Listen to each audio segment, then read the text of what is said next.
Tuhan Yesus, kami bersyukur untuk perlindungan-Mu yang sempurna di dalam kehidupan kami.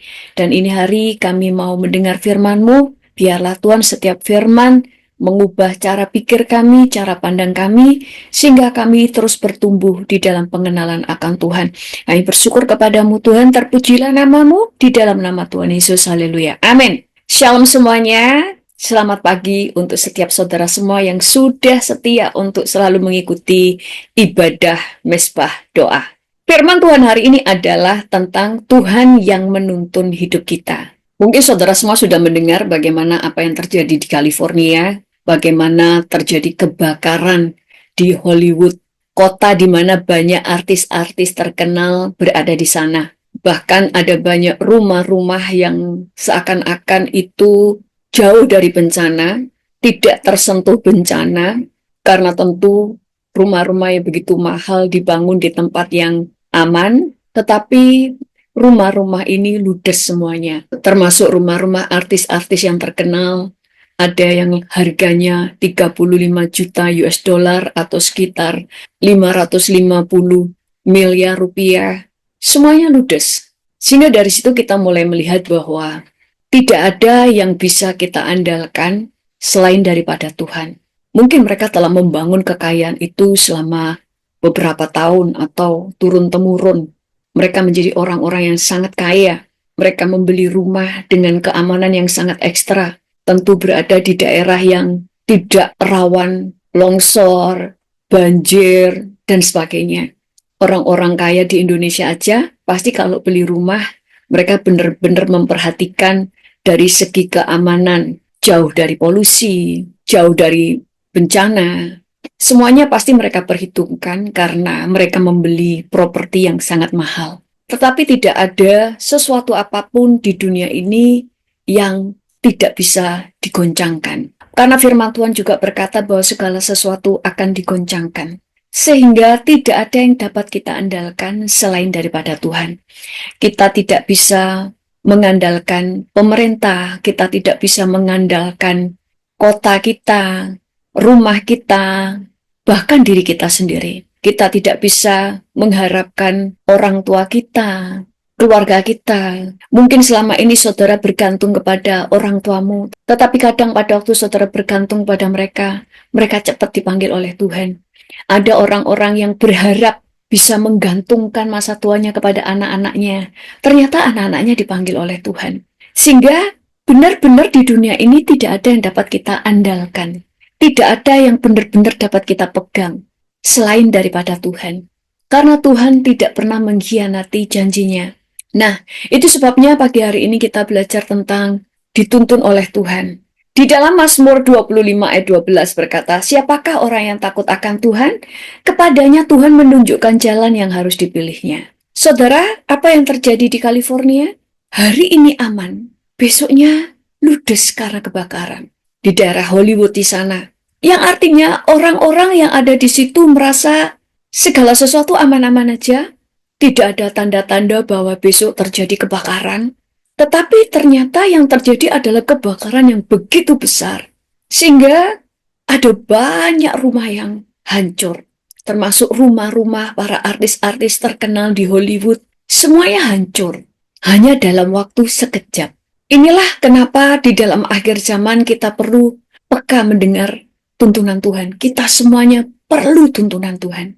Pernah ada kesaksian seorang hamba Tuhan. Suatu saat dia lagi aman-aman di rumahnya. Tidak ada tanda-tanda terjadi bencana, semuanya aman-aman aja, apalagi istrinya sedang mengandung. Tetapi tiba-tiba Tuhan berkata, segera keluar dari kotamu. Tuhan katakan, pindah malam ini juga. Bingung dia, pindah terus pindah kemana? Dan Tuhan sebutkan salah satu kota. Dia harus pergi ke sana, karena di sana ada saudaranya. Sehingga dia bisa menumpang beberapa hari sebelum dia menyewa tempat atau membeli rumah.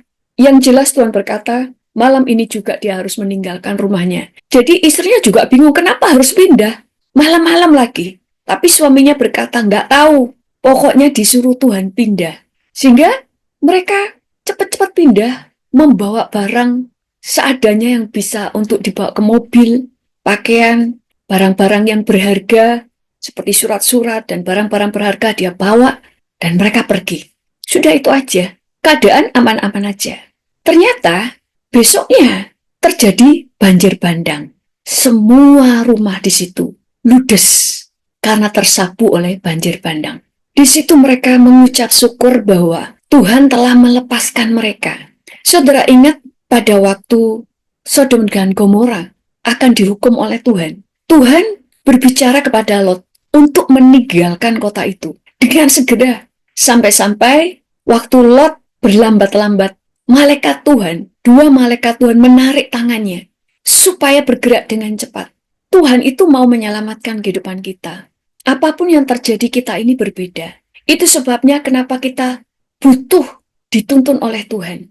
Tadi firman Tuhan katakan bahwa siapakah orang yang takut akan Tuhan? Kepadanya Tuhan menunjukkan jalan yang harus dipilihnya.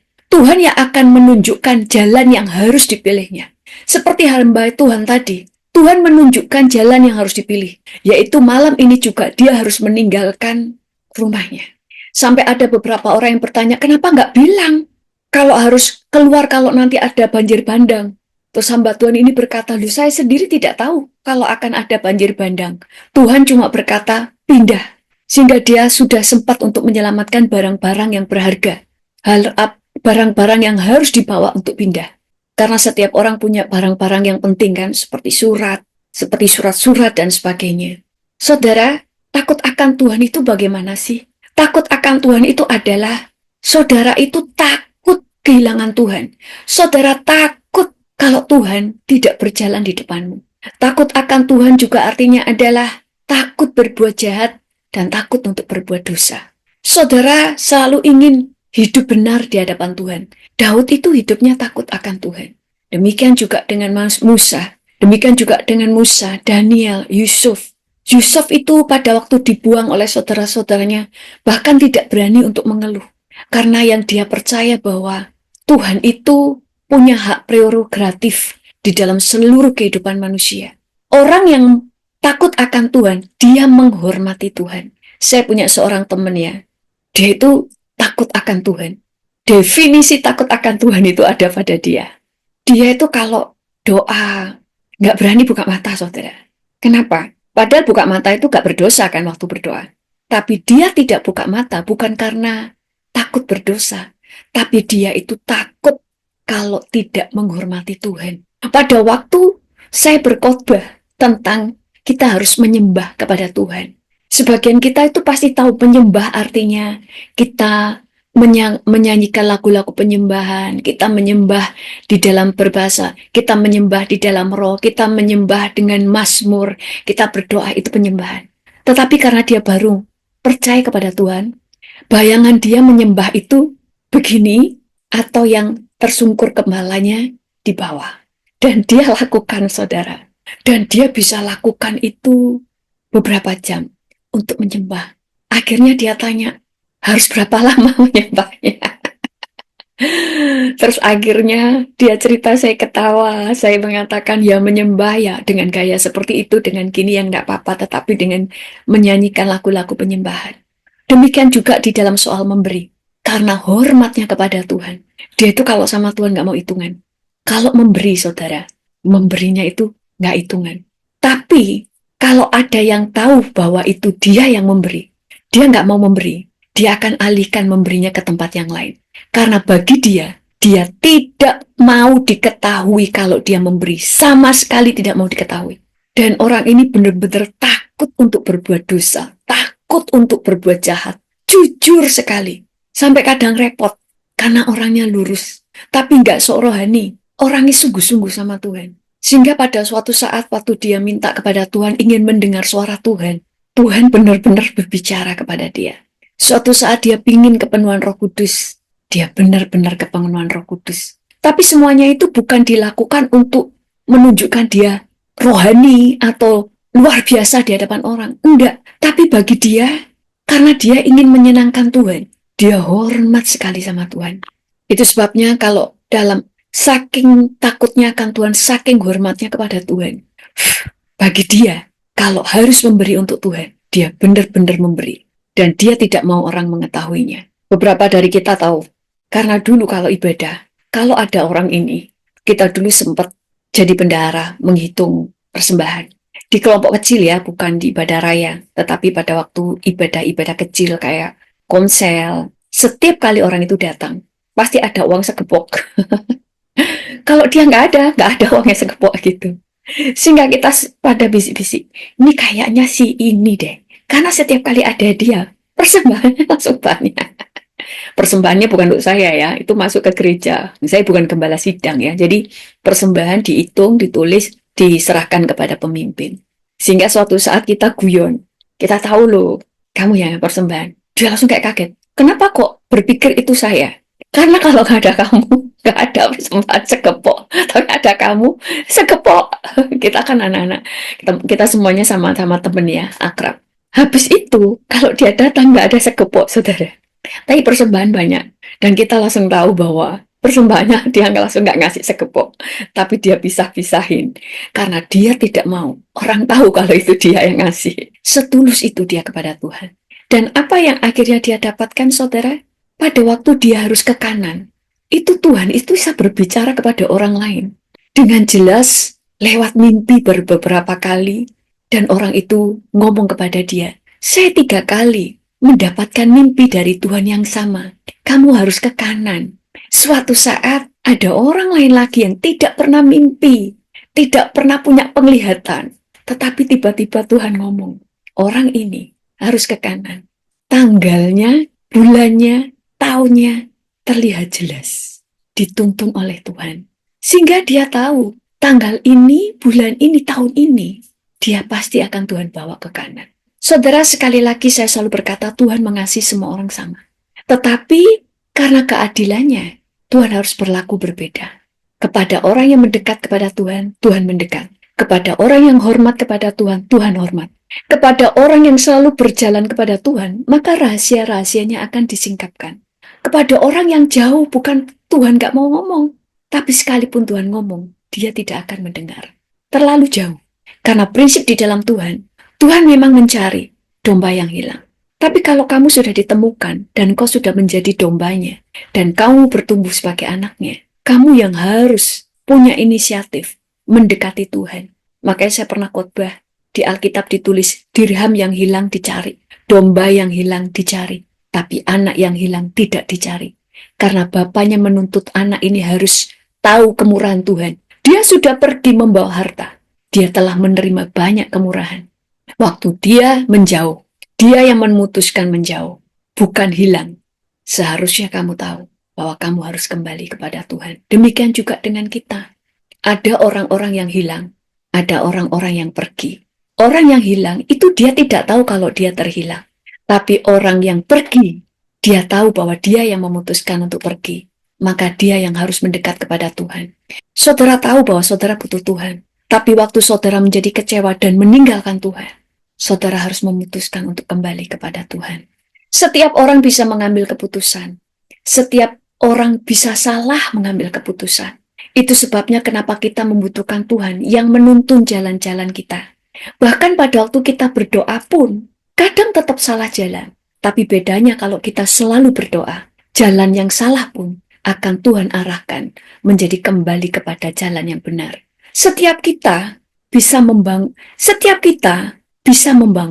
tetapi kita semuanya bisa salah dalam membangun. Sehingga bangunan kita mungkin runtuh, hancur, atau bangunan kita tidak seperti yang kita harapkan. Tetapi kalau kita sudah berdoa, yang hancur itu dapat Tuhan pulihkan menjadi baru kembali. Itu sebabnya Alkitab berkata, 8 ayat 28, kita tahu sekarang bahwa Allah turut bekerja dalam segala sesuatu untuk mendatangkan kebaikan bagi orang yang mengasihi Dia. Yaitu mereka yang terpanggil sesuai dengan rencana Allah, orang yang mengasihi Dia. Mereka terpanggil untuk melakukan rencana Allah di dalam hidupnya. Apa rencana Allah di dalam hidupnya? Hidup memuliakan Allah, hidup benar, hidup berkenan, hidup menjadi berkat. Itulah kita semua yang terpanggil untuk melakukan rencana Allah, sesuai dengan rencana Allah. Tuhan tidak pernah merancangkan kita untuk menjadi jahat. Tuhan tidak pernah merancangkan kita tinggal di dalam dosa. Tuhan tidak pernah merancangkan kita menjadi kutuk bagi orang lain, tetapi menjadi berkat. Orang yang takut akan Tuhan, dia ingin melakukan apa yang menjadi kehendak Tuhan. Itu sebabnya Allah turut bekerja dalam segala sesuatu untuk mendatangkan kebaikan, bukan bagi semua orang, bukan bagi orang percaya, bukan bagi orang Kristen, tapi bagi orang yang mengasihi Dia. Karena tidak semua orang percaya mengasihi Dia. Tidak semua orang percaya melakukan sesuai dengan rencana Allah dalam hidupnya. Di hari-hari ini ada banyak goncangan. Segala sesuatu digoncang. Supaya kita tahu siapa yang tidak bisa digoncangkan, yaitu Tuhan. Hanya Tuhan dan kerajaannya yang tidak bisa digoncangkan. Itu sebabnya hari-hari ini kita harus belajar menjadi dewasa. Dewasa rohani. Orang yang dewasa tahu apa yang dia harus lakukan untuk melekat kepada Tuhan. Tidak perlu dimotivasi oleh orang lain. Itu sebabnya saya pernah mengajarkan judul khotbahnya Stand Alone, berdiri sendiri. Ibrani 5 ayat 12 sampai 14 berkata begini. Sebab sekalipun kamu ditinjau dari sudut waktu, sudah seharusnya menjadi pengajar. Kamu masih perlu lagi diajarkan asas-asas pokok dari pernyataan Allah. Dan kamu masih memerlukan susu, bukan makanan keras. Sebab barang siapa masih memerlukan susu, ia tidak memahami ajaran tentang kebenaran. Sebab ia adalah anak kecil. Tetapi makanan keras adalah untuk orang-orang dewasa yang mereka mempunyai panca indera yang terlatih untuk membedakan yang baik daripada yang jahat. Kamu itu masih memerlukan susu, bukan makanan keras. Makanan keras di sini bukan cuma dikhotbahi yang bentak-bentak, marah-marah. Kalau yang susu itu yang lembut-lembut, enggak. Tapi orang yang membutuhkan susu itu gini, dia itu benar-benar buta tentang kekristenan. Saya bisa melihat orang-orang itu buta kekristenan dari pertanyaan-pertanyaan dia. Kan ada di Bible study, bukan di tempat kita ya. Kalau di tempat kita pertanyaannya berbobot. Ada orang-orang yang pertanyaannya nggak berbobot. Ada yang bilang bahwa kita itu harus berdoa. Gimana ya berdoa? Padahal sudah bertahun-tahun jadi orang Kristen. Ada yang bilang dari agama seberang bahwa orang Kristen itu harusnya nggak makan babi, tapi orang-orang Kristen makan babi. Mereka itu nggak makan babi sama dengan Yesus. Jadi mereka itu menjalankan perintah Yesus daripada orang Kristen. Padahal sudah Kristen lama. Dia bahkan tidak tahu bahwa yang haram sudah ditiadakan. Semua makanan sekarang halal. Hanya harus penguasaan diri. Doa nggak bisa. Ngusir setan nggak bisa. Semuanya serba orang lain yang harus mendoakan, orang lain yang harus mengusirkan setan di rumahnya, orang lain yang harus melayani dia pelepasan, orang lain yang harus mendoakan dia supaya bisa mengampuni. Semuanya bergantung pada orang lain. Inilah yang artinya masih membutuhkan susu. Pernah nggak saudara melihat video seorang ibu pada waktu terjadi kebakaran di rumah tetangganya? Dia langsung mendoakan rumahnya. Dan di komentar-komentar tuh banyak yang mengatakan ibu ini kayak orang gila lah. Karena dia berdoa keras dan mengusir api supaya tidak menyentuh rumahnya dan sebagainya. Tapi pada kenyataannya rumahnya benar-benar nggak kebakaran. Inilah iman yang dewasa. Dia bertumbuh, dia tahu apa yang harus dia lakukan. Dia tahu siapa Tuhannya. Dia tahu otoritasnya. Dia tahu apa yang harus dia kerjakan. Inilah kedewasaan. Orang yang dewasa, dia tahu membangun hidupnya, takut akan Tuhan. Sehingga hidupnya dituntun oleh Tuhan. Dia harus ke kanan atau ke kiri. Sebelum saya pulang ke Indonesia, Tuhan itu sudah bicara di roh saya bahwa saya bakal di Jakarta. Tetapi saya cuma mikir, kayaknya saya kalau di Jakarta, pokoknya daerah-daerah Jakarta ginilah, saya nggak mungkin kerasan. Ya saya cuma mikir ya, kalau ini memang pernyataan Tuhan ya, pada akhirnya saya ke sana. Biarlah bukan saya yang milih. Dan ternyata begitu saya di Indonesia, ada beberapa undangan pelayanan justru di Jakarta. Saya pergi ke Jakarta dan ketemu dengan seorang hamba Tuhan, diperkenalkan oleh seorang hamba Tuhan juga. Di sana diperkenalkan dan mereka mulai mengundang saya melayani. Dan dibilang untuk melayani di Jakarta, saya nggak berani jawab karena saya belum tahu saya kerasan apa enggak. Tapi setelah saya kemudian di Jakarta, tetapi Tuhan itu ajaib. Setelah tinggal di Jakarta, ternyata betah. Ternyata seneng. Jadi, pada waktu kita belajar takut akan Tuhan, ada banyak tuntunan Tuhan yang kadang kita tidak sadari. Nah ini saudara, kalau kita menyerahkan hidup kita untuk dituntun oleh Tuhan. Dan bahkan Tuhan itu akan pertemukan kita dengan orang-orang yang tepat, yang Tuhan pakai untuk membuka jalan. Tuhan pakai untuk memberkati kita. Mereka dipakai Tuhan untuk membuka jalan bagi kita dalam pelayanan, membuka jalan bagi kita untuk pintu berkat, membuka jalan untuk banyak hal. Itu sebabnya di hari-hari ke depan tidak ada jalan yang lain selain harus melekat kepada Tuhan. Karena semakin hari akan semakin banyak goncangan. Amin. Tulis di chat, aku mau jalanku dituntun oleh Tuhan. Setiap saudara yang ingin dituntun oleh Tuhan, angkat tanganmu, saya akan bawa di dalam doa. Mari kita doa bersama-sama. Tuhan, hari-hari akan semakin gelap. Tetapi di tengah-tengah kegelapan, justru anak-anak Tuhan akan terbit sebagai terang dan semakin bercahaya terangnya. Karena di dalam anak-anak-Mu ada Engkau. Itu sebabnya Tuhan, bawa setiap anak-anak-Mu yang mengangkat tangannya, supaya mereka semua tinggal di dalam Engkau dan Engkau tinggal di dalam hati mereka semua. Biarlah mereka semua ada di dalam tuntunan Tuhan. Bersihkan hati kami dari setiap kejahatan. Basuh pikiran, mulut kami, seluruh roh jiwa tubuh kami dengan kuasa darah Yesus. Sehingga kami dikuduskan, dibenarkan. Basuh seluruh keluarga kami dengan kuasa darah-Mu. Suami, istri, orang tua kami, anak-anak kami, saudara-saudara kami, basuh dengan kuasa darah-Mu. Sehingga kami terus dikuduskan dan dikuduskan. Karena tidak ada satu orang pun di antara kami yang mampu untuk terus berbuat benar. Tetapi anugerah-Mu yang dapat membuat kami terus hidup di dalam kebenaran. Tuntun kami, tuntun anak-anak-Mu yang mengangkat tangan. Biarlah Engkau berbicara dengan jelas. Kalau toh anak-anak-Mu tidak mendengar, kami semua tidak mendengar, Engkau yang memaksakan kehendak-Mu. Tuntun kami, sehingga kami tahu kemana kami harus berjalan.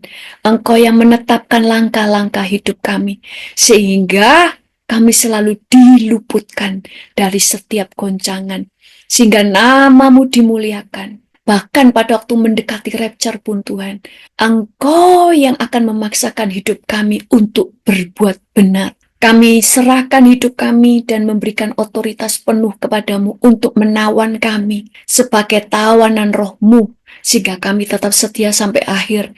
Jangan pernah Engkau lepaskan kami Tuhan dari genggaman-Mu. Kami bersyukur kepadamu Tuhan, kami serahkan hidup kami, hidup jemaat-Mu. Hamba-Mu berdoa Tuhan, urapi mereka, berkati mereka dan seluruh keluarga mereka. Sehingga mereka semuanya Tuhan dilindungi dan perjalanan hidupnya dituntun oleh Tuhan. Terpujilah nama-Mu di dalam nama Tuhan Yesus. Haleluya. Amin. Tuhan Yesus memberkati dan sampai bertemu hari Sabtu di ibadah Bible Study jam 8 malam waktu Indonesia bagian Barat. Tuhan Yesus memberkati. Jangan lupa subscribe. Ku sembah Kau Tuhan, ku mengangkat tanganku selamanya. Kau ajaib bagiku, ku sembah